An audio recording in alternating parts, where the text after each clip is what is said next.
Assalamualaikum warahmatullahi wabarakatuh.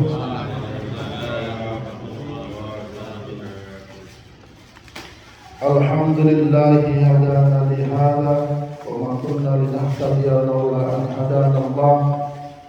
Asyhadu an la ilaha illallah wahdahu la syarika lah wa asyhadu anna Muhammadan abduhu wa rasuluhu la nabiyya ba'dahu.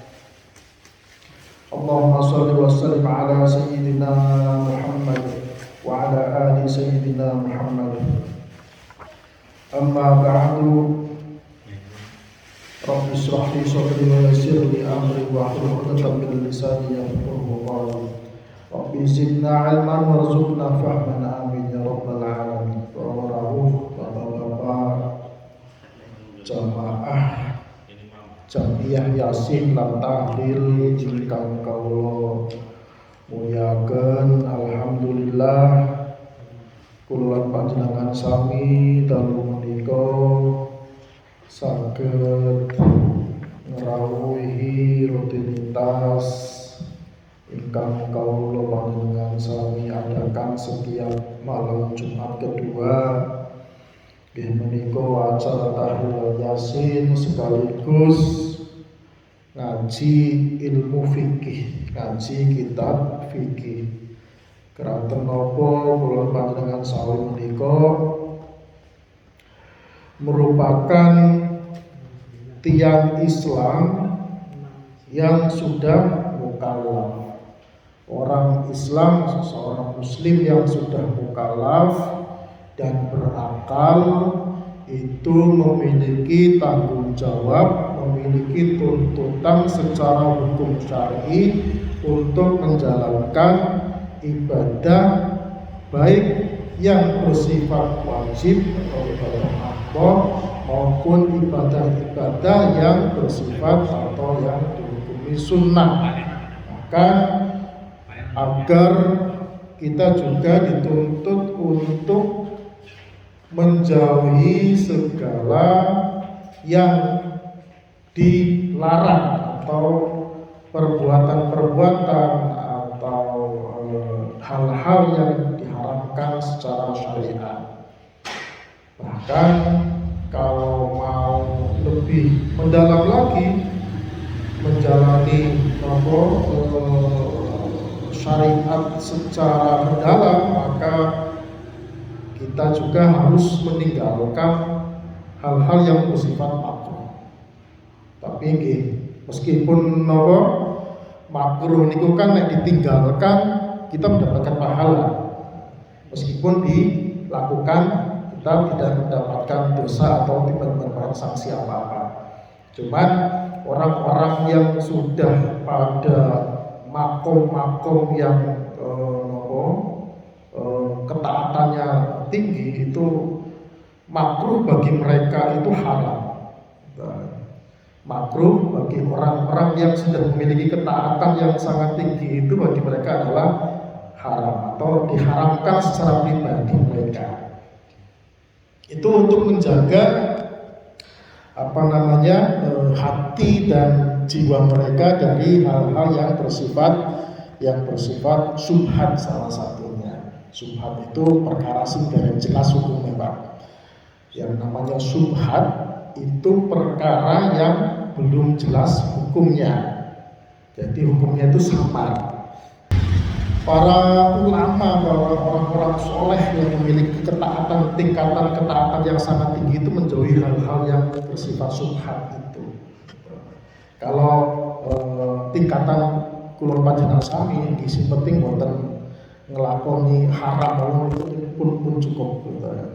Sing penting kula panjenengan sami ngertos niki perkara haram, niki barang haram, niki perbuatan haram, terus kula panjenengan menghindari, menjauhi, itu sudah alhamdulillah makom kula panjenengan gitu kan. Makom syariat gitu kan. Sing penting kewajiban ibadah sing sifatnya wajib dilakoni, ibadah sing sifatnya sunnah kadang dilakoni, kadang boten dilakoni.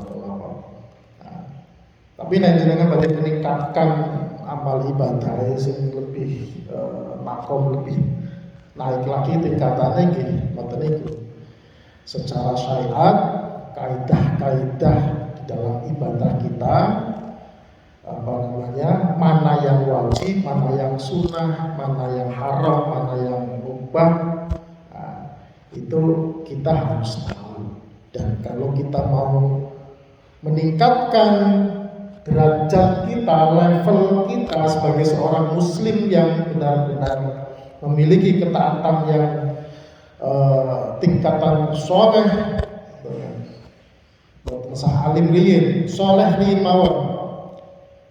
Niki salah satunya ya harus mengetahui ilmu tentang syariat ini, yaitu ilmu tentang masalah hukum-hukum di dalam menjalankan ibadah. Alhamdulillah, kula panjenengan sami taksih istiqomah ngrawuhi acara nikah nggih.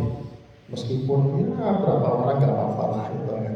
Insyaallah kula panjenengan sami niki kategorinya masuk kategori thalabul ilmi. Orang yang masuk kategori thalabul ilmi itu kata Rasulullah itu selalu didoakan oleh malaikat ketika nyuwun sewu dalam kondisi thalabul ilmi, terus malaikat Israel mencabut nyawa kita, itu kita masuk golongannya orang-orang yang mati syahid. Amin. Mudah-mudahan ya.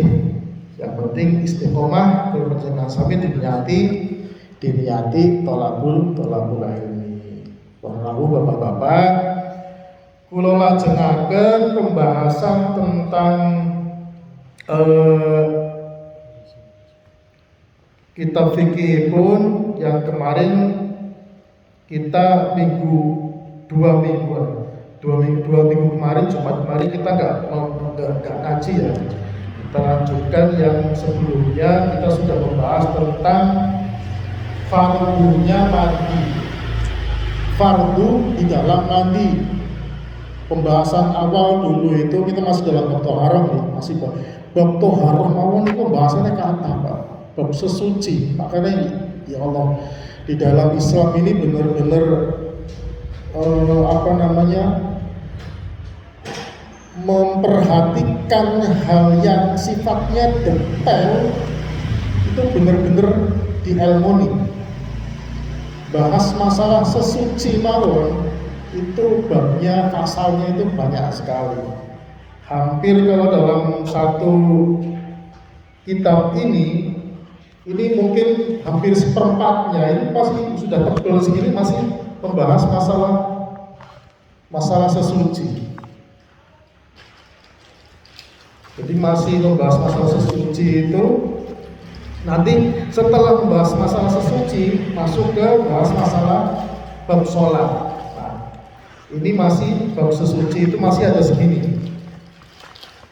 Nanti ada bab tentang najis, ada bab tentang tayamum, ada bab masih ada segini tebelnya. Jadi kalau mudah-mudahan mau sabar dan terus ikut ngaji, insya Allah kita paham dan gak paham itu urusannya Gusti Allah. Urusannya Gusti Allah. Yang penting kita niat ikhlas lillahi ta'ala dalam ilmu untuk menegakkan syariah dan menghilangkan kebodohan.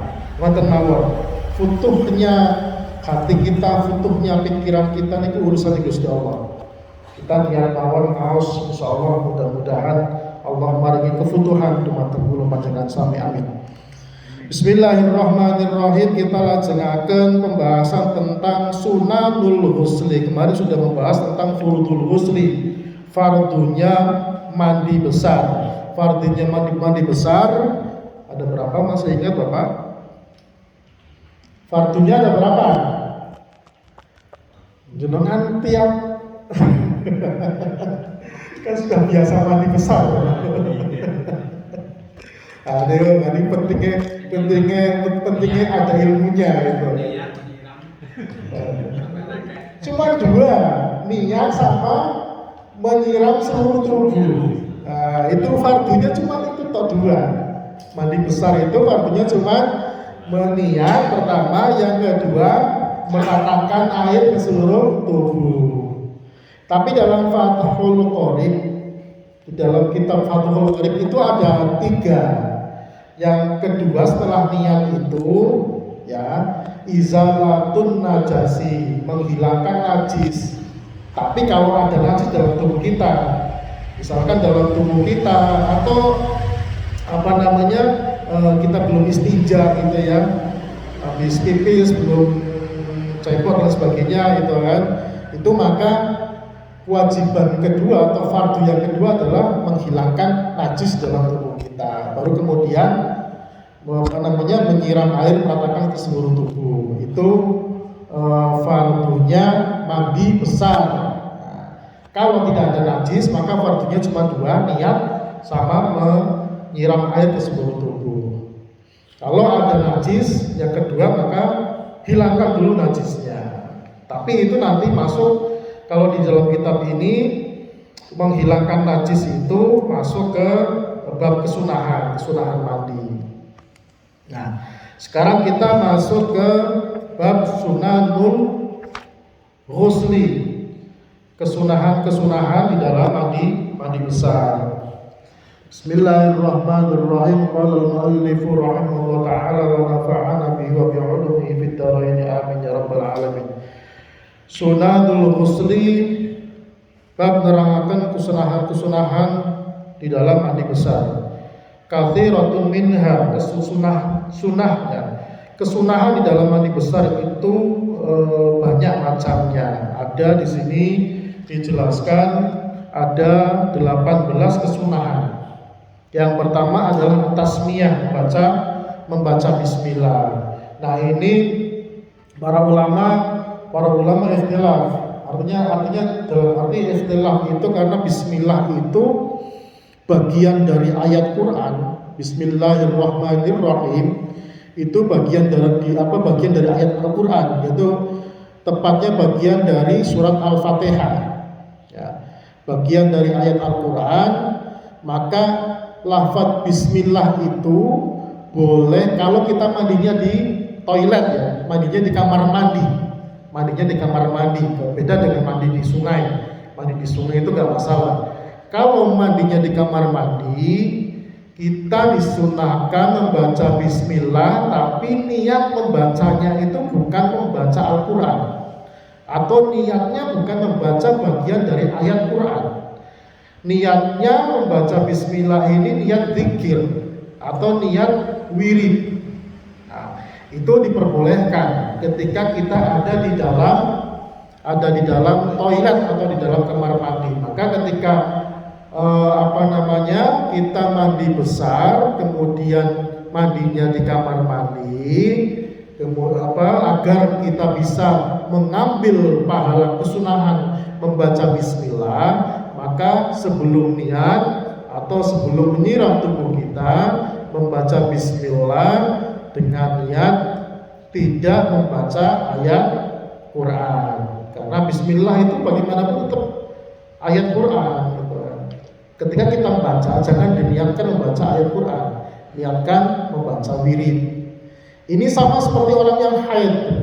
Orang yang haid itu kan gak boleh pegang mushaf, gak boleh pegang Quran, gak boleh membaca Quran.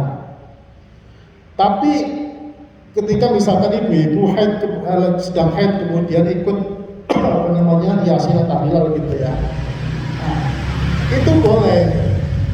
Tapi ketika dia membaca Yasin dan tahlil, yang ditahlil itu kan dominannya adalah bacaan ayat-ayat Quran, itu niatnya adalah zikir, niatnya berzikir, bukan niat membaca Quran, maka diperbolehkan. Yang penting tidak memegang mushafnya atau buku Qurannya. Nah, ini terkait dengan yang pertama adalah sunnah membaca bismillah.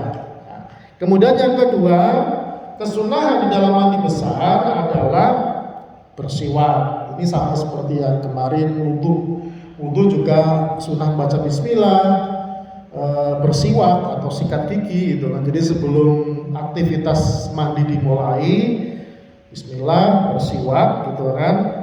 Sunnah yang ketiga adalah al-qiyam. Al-qiyam itu mandinya dalam kondisi berdiri.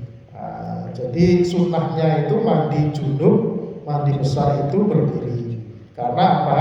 Karena dengan berdiri potensi air mengalir ke seluruh tubuh itu dan kelipatan-lipatan tubuh itu lebih dominan daripada mandi sambil duduk. Karena kan air banyak anggota badan yang dilipat sehingga potensi air untuk masuk ke seluruh tubuh itu kecil. Kemudian sunnah yang ketiga itu adalah istiqbalul qiblati, menghadap kiblat. Sunnah yang kelima adalah ghuslul kafaini. Sebelum mandi sama seperti wudu atau sebelum melakukan wudu itu membasuh kedua telapak tangan. Jadi sebelum mandi setelah sudah menghadap kiblat membasuh kedua telapak tangan. Dilanjutkan dengan yang keenam al-madmadatu wal istinsyaqu. Setelah membasuh kedua telapak tangan kemudian berkumur sekaligus dengan istinsyaq, menghirup air ke hidung. Nah, itu kesunahannya. Yang sunah selanjutnya adalah yang ketujuh, ayyahu laqab dal ghusli in kana min khurujil maniyi. Nah, ini jadi sebelum mandi besar itu juga disunnahkan panjenengan kencing dulu, pipis dulu. Ini kalau habis berhubungan dengan istri jenengan disunnahkan kencing dulu. Kenapa? Ini keterangan liyakhruju ma baqiya minal manil mawjud. Jadi untuk mengeluarkan sisa dari mani yang ada fi qasbati dzakari, di batangnya zakar. Jadi sisa-sisa mani yang ada di batangnya zakar itu dengan dikeluarkan melalui kencing, maka semuanya akan keluar. Karena khawatirnya ketika sisa mani itu masih ada di batang zakar gitu ya. Terus kemudian panjenengan selesai mandi besar, tiba-tiba si sisa mani ini keluar. Maka jenengan wajib mandi besar lagi. Gitu. Nah, untuk menghindari itu, maka sebelum mandi besar keluarkan lewat pipis. Nah, itu kesunahan yang ketujuh. Yang kedelapan sunnahnya adalah izalatul qadari qablahu, sebelum mandi besar semua hal-hal yang mengotori tubuh kita, baik itu perkara yang reget lah, entah itu apapun kotoran di dalam tubuh kita itu bersihkan dulu semua, entah itu berupa najis, entah itu berupa mani, entah itu apapun, dibersihkan dulu semua. Sebelum mandi dibersihkan semua sesuatu yang mengotori atau sesuatu yang dianggap kotor dan menempel di tubuh kita.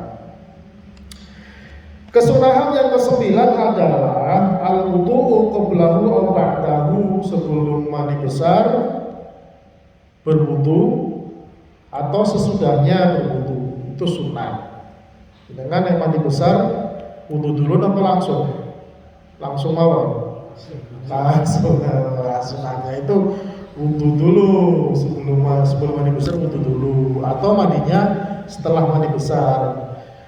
Meskipun mandi besar itu sudah termasuk wudu, jenengan tidak wudu pun dengan mandi besar itu sudah masuk kategori wudu juga, gitu kan. Tapi ada tata caranya. Artinya ada hal-hal yang mandi besar jenengan itu tidak termasuk wudu, karena di sana ada menyentuh kelamin kita. Dengan menyentuh kelamin kita itu otomatis wudunya batal. Tapi bagaimana caranya nanti dijelaskan biar mandi kita itu tetap masuk kategori wudu juga, artinya di dalamnya termasuk wudu juga. Jadi tidak perlu wudu lagi kalau misalkan jenengan mengirit air gitu kan. Itu sunnah yang ke-9 sebelum dan sesudahnya adalah melakukan wudu. Yang ke-10 ta'ahudul ma'atifi al-amakin allati yukhsha adamu usul ma'i ilaiha. Ini yang ke-10 adalah memperhatikan dengan sesungguh-sungguh lipatan-lipatan yang ada di dalam tubuh kita. Jadi jangan sampai air itu tidak sampai ke lipatan-lipatan, selempitan-selempitan yang ada di dalam tubuh kita. Sehingga ini perlu diperhatikan dengan baik agar mandi kita benar-benar sah. Yang ke-11 sunnahnya adalah tahlilus sya'ri, rambut yang ketol itu di sela-sela. Di sela. Tahlil itu menyela-nyela rambut. Pada saat pertama kali menyiram rambut itu di sela-sela, itu sunnah. Adalku juga digosok kulitnya digosok, muka dan sebagainya itu digosok, itu juga sunnah. At-tayammunu, mendahulukan yang kanan, disiram yang sebelah kanan dulu, itu juga sunnah. Atas lisu 3 kali 1, 2, 3, 1, 2, 3 itu juga sunnah seperti wudu. Al-muwalatu sunnahnya juga nuli itu artinya tidak boleh ada jeda. Nanti baru mandi, bukan tidak boleh sih, boleh. Cuman sunnahnya itu sekaligus dalam satu pekerjaan. Dalam satu pekerjaan itu mualah. Selesai mandi, niat langsung selesai. Soalnya diperbolehkan juga seperti ini. Misalkan malam-malam jenengan butuh mandi besar misalkan, atau malam-malam jenengan dalam kondisi hadas besar, kemudian berpikir atau khawatir nanti bangun subuh jam 4 gitu kan, mau mandi besar dingin. Di malam itu pada saat jenengan selesai bermain misalkan sama istri misalkan, nah karena khawatir subuhnya itu nanti kedinginan, kalau mandi besar jenengan boleh mandi sebagian dulu.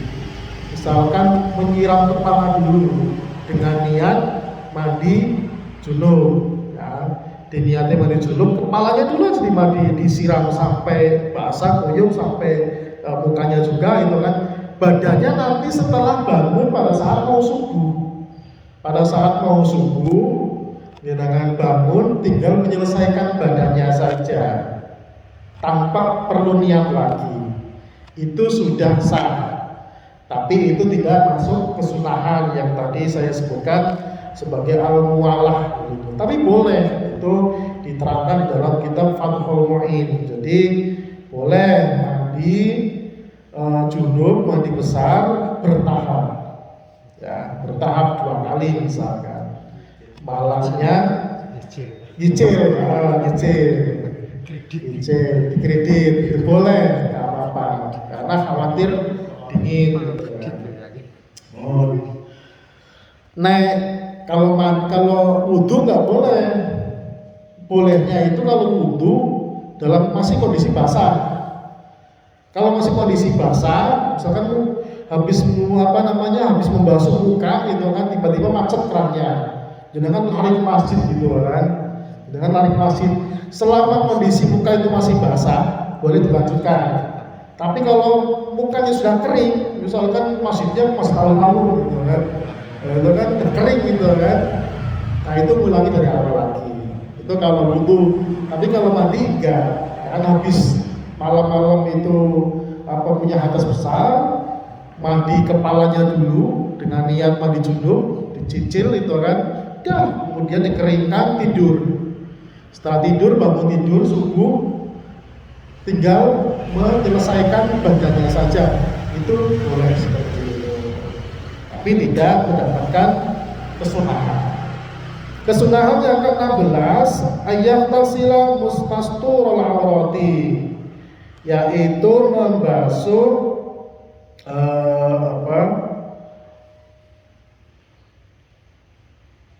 ayat tasila, yaitu orang mandi, ya mandinya itu menutup aurat. Aurat di sini maksudnya Sawatani itu dua farji depan belakang yang memang meskipun dalam kondisi panjenengan sendiri sepi itu tetap tidak boleh dibuka. Ya di sini terangkan wahya sawatani fayusatu lahu sitruhuma haitsu innaha auratuhu fil khalwah. Aurat yang dimaksud di situ adalah as-sa'atani, dua farji, dua kemaluan yang dimiliki oleh kita, maksudnya itu lubang depan dan lubang belakang. Fayusatu lahu sitruhuma, maka disunahkan bagi orang untuk menutup keduanya. Haitsu innaha, di mana keduanya itu auratuhu fil khalwah, merupakan aurat meskipun di dalam sesuatu kondisi yang sepi. Jadi aurat yang disunahkan kita selalu menutupi itu ya dua itu. Artinya ya cukup dengan celana dalam itu cukup gitu ya. Dan itu pada saat wudhu haram hukumnya dibuka. Jenengan kalau habis mandi besar wudhunya nggak boleh telanjang. Itu sebagian ulama mengharamkan kita itu nggak boleh berwudhu itu dalam kondisi telanjang bulat. Minimal pakai celana dalam. Minimal pakai celana dalam karena itu tadi untuk menutupi dua aurat tadi itu, depan dan lubang depan dan lubang belakang itu. Nah, lebih baik pakai handuk. Jadi setelah selesai mandi gitu kan pakai handuk gitu kan wudhu. Atau misalkan mau wudhunya di awal pakai handuk dulu, habis itu belum handuk dilepas wudhu dulu itu kan, baru kemudian dilepas. Karena mandi junub itu juga dibolehkan bertelanjang. Kalau mandi junub itu boleh bertelanjang. Mandi junub, mandi besar boleh telanjang bulat gitu ya. Artinya hanya itu saja, hanya itu mandi junub itu yang boleh telanjang bulat. Yang lainnya mungkin mandi biasa sebenarnya tidak boleh karena dua aurat itu yang harus kita hindari gitu ya, untuk diperlihatkan atau untuk ditampakkan. Yang kesunahan yang ke-17 Allah yang kusoma'uhu ansori. Airnya itu tidak kurang dari 2 sok. Artinya 2 sok itu 2 ini ya. Sok itu lupa. Ada yang tahu? 1 sok itu berapa?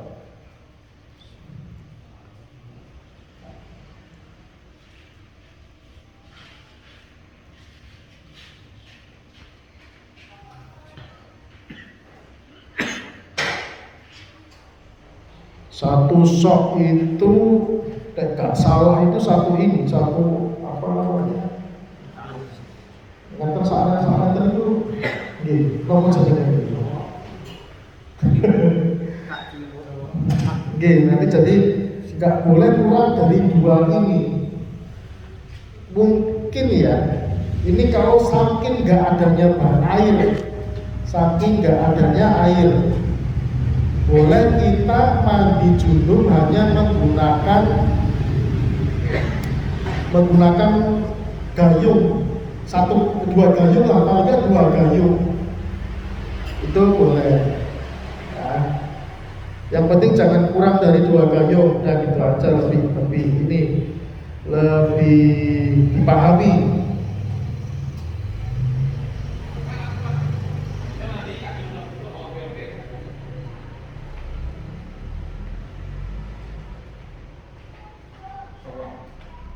Oh, terakhir yang untuk kesunahannya itu mandinya tidak boleh di tempat yang sekiranya air itu bisa menciprati atau masuk bekas mandi kita itu airnya masuk lagi ke dalam ember yang kurang dari 2 kulah.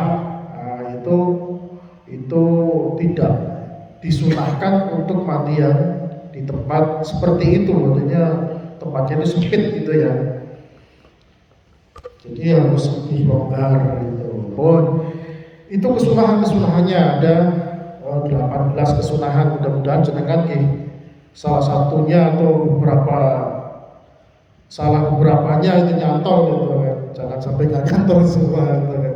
Intinya kesunahannya untuk mandi besar itu rinciannya seperti itu. Bagaimana dengan tata caranya? Al-kaifiyatul masnunatul lil ghusli. Oh, kita telasaken ngantos sunahnya mandi.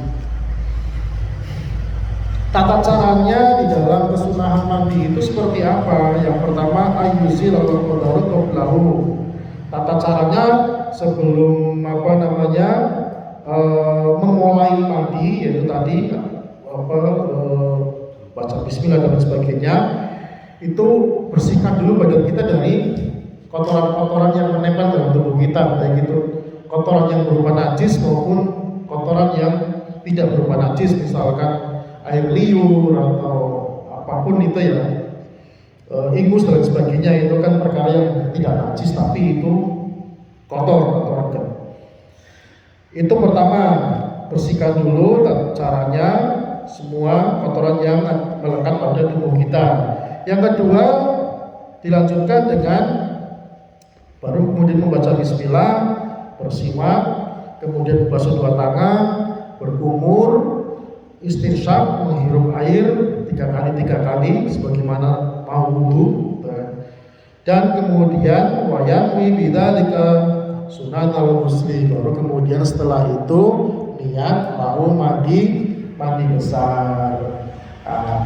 Kemudian setelah menyelesaikan kesunahan tadi, ya, baru kemudian pertama yang harus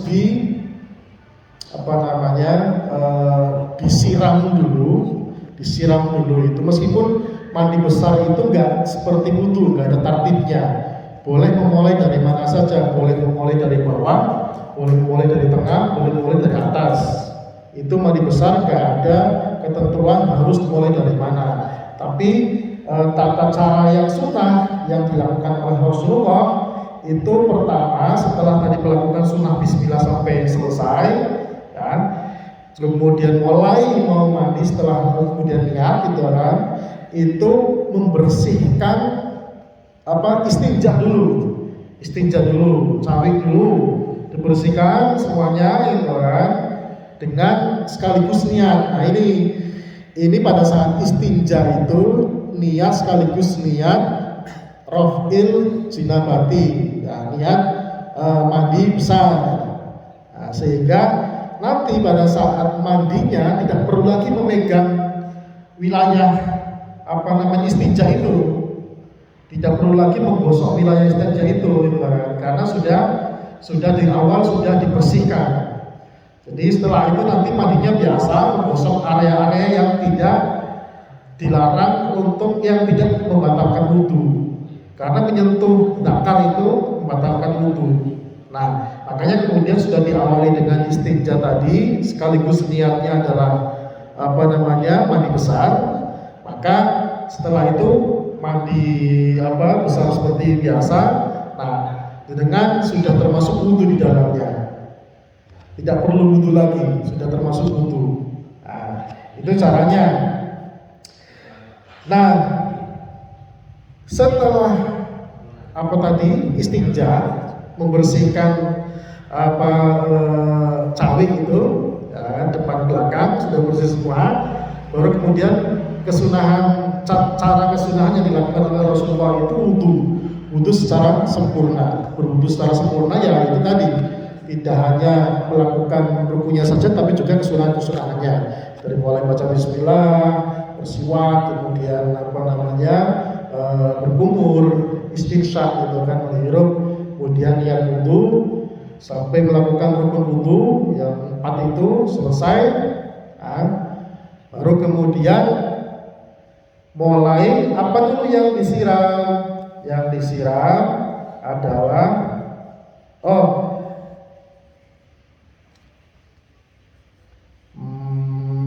Masya Allah, yufidul ma ala ra'sihi. Setelah wudu selesai, siram kemudian kepala, menyiram kepala. Karena kalau pakai shower malah lebih enak gitu, pakai shower lebih enak. Menyiram kepala, wayang bi'anda awalihi an baqiyatil badani, yaitu dengan niat tadi meskipun sudah niat mandi besar pada saat istinja, pada saat menyiram kepala juga berniat lagi, tetap niatnya sama, niat raf'il jinabah atau mengangkat hadas besar atau niat mandi besar. Nah, setelah menyiram kepala itu bisa dilakukan 1 kali siraman, kemudian tahlil di sela-sela, digosok-gosok gitu kan, siram lagi 2 kali sampai 3 kali seperti itu, atau boleh 3 kali sekaligus, 1, 2, 3 baru kemudian digosok-gosok juga nggak apa-apa kan. Setelah menyiram kepala, baru kemudian menyiram bagian sisi kanan dulu, gitu kan, kanan dan belakang gitu kan. Sisi kanan juga sama seperti tadi kepala, sekali siram 1, gosok, tuh kan, siram lagi sampai 3 kali sunahnya. Baru kemudian yang sebelah kiri, jadi sebelah kanan dulu 3 kali, sebelah kiri juga 3 kali, dan itu selesai gitu kan untuk tahapan kepala dan bagian kanan kiri 3 kali. Nah, setelah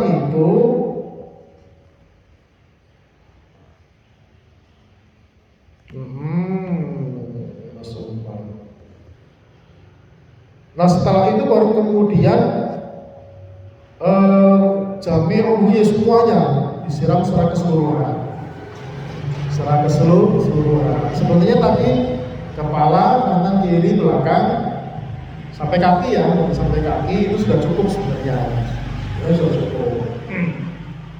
Masalahnya kemudian malah illatu fi taqdimi ghusl farji bin niyat rafil janabati aw ghusl masnuni anhuma.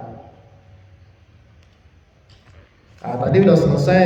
Jadi tata cara yang disunnahkan, artinya kalau perkara itu disunnahkan berarti perkara yang dilakukan oleh Rasulullah. Nah, itu tadi tata cara mandinya Rasulullah. Nah, permasalahannya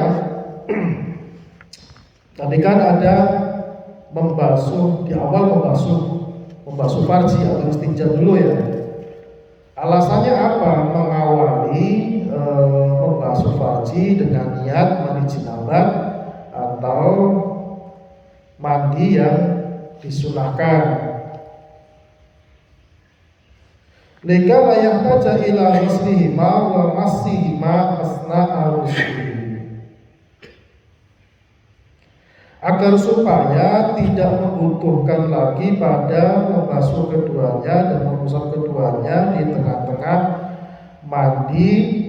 tengah-tengah mandi besar.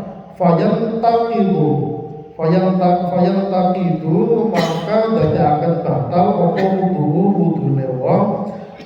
Fayajibu alaihi ayat ba'dal ghusli. Nah, itu tadi yang sudah saya jelaskan. Kenapa harus membasuh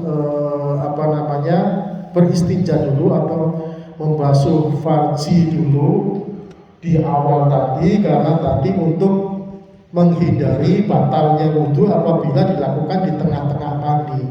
Kalau membersihkan bagian itu, bagian zakar dan bagian farji itu di tengah-tengah mandi, maka wudunya otomatis batal.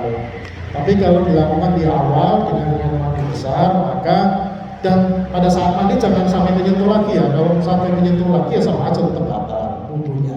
Artinya nanti setelah itu berkewajiban wudu kalau ingin menjalankan sholat ya. Jadi kalau menyentuh bagian zakar atau farji yang dibatalkan untuk wudu, maka setelah mandi wajib wudu. Jadi wudunya itu kewajiban bukan sunnah. Wajib wudu.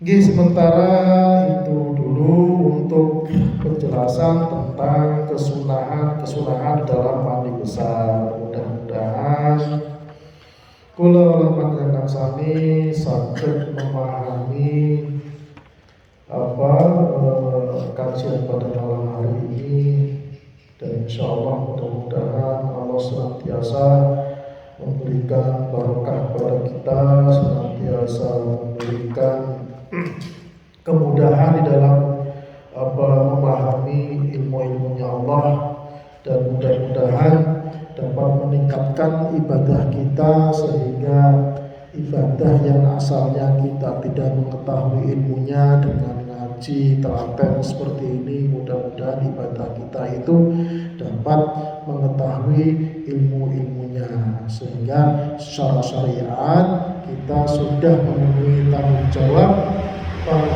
sebagai umat Islam yang mukallaf, yang memiliki tuntutan dalam beribadah. Syukur-syukur panjenengan saged memahami ilmu syariat ini secara mendalam sehingga dapat mengetahui hakikat ibadah yang kita lakukan. Nah, ini sudah masuk wilayah ilmu tasawuf. Kalau sudah berbicara masalah hakikat sholat kita itu apa, hakikat sedekah kita itu apa, hakikat puasa itu apa, hakikat haji itu apa, itu kalau kita sudah bisa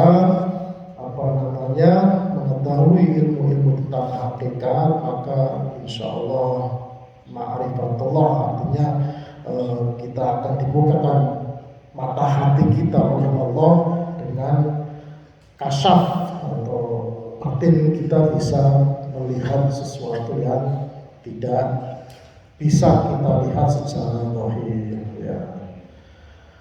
Tapi ya sementara mudah-mudahan ilmu syariat aja masih banyak yang harus kita pelajari. Syariat itu ibaratnya ilmu dohir, ilmu yang kelihatan. Tata caranya sholat itu seperti apa, tata caranya wudhu, tata caranya sedekah dan sebagainya, itu ilmu yang kelihatan. Meskipun demikian ya kita harus tahu bagaimana tata caranya dan hukum-hukumnya, sehingga dan bagaimana caranya kita pelajari dengan membaca kitab atau mendengarkan atau mengikuti kajian-kajian seperti ini. Tidak kemudian merasa yang sering saya sebutkan tadi, sering saya sampaikan, merasa dengan hanya membaca Quran dan terjemahannya kemudian seolah-olah sudah merasa menguasai ilmunya syariat itu masih jauh sekali. Nonton mawon ingkang saged kula sampaiaken, mudah-mudahan bermanfaat. Akhirul kalam saderenge ditutup, monggo sami-sami mau sholawat dulu. Allahumma sholli ala sayyidina Muhammadin bil qulubi wa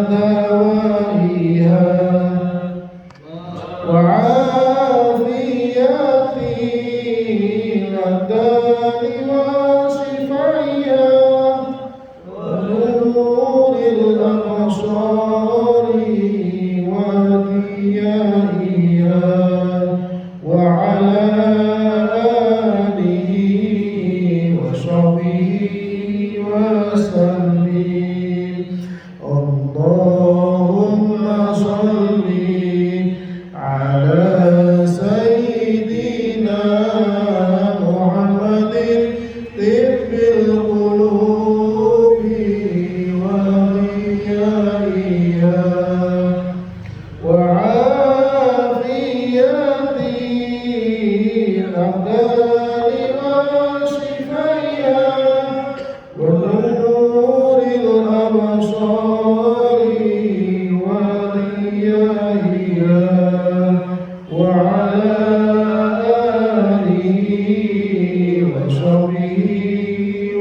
وسلم اللهم صل على سيدنا محمد طب القلوب ودوائها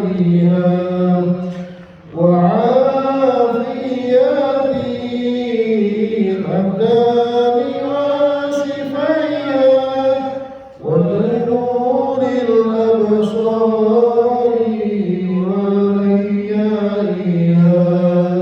وعلى آله وصحبه وسلم. Wassalamualaikum warahmatullahi wabarakatuh.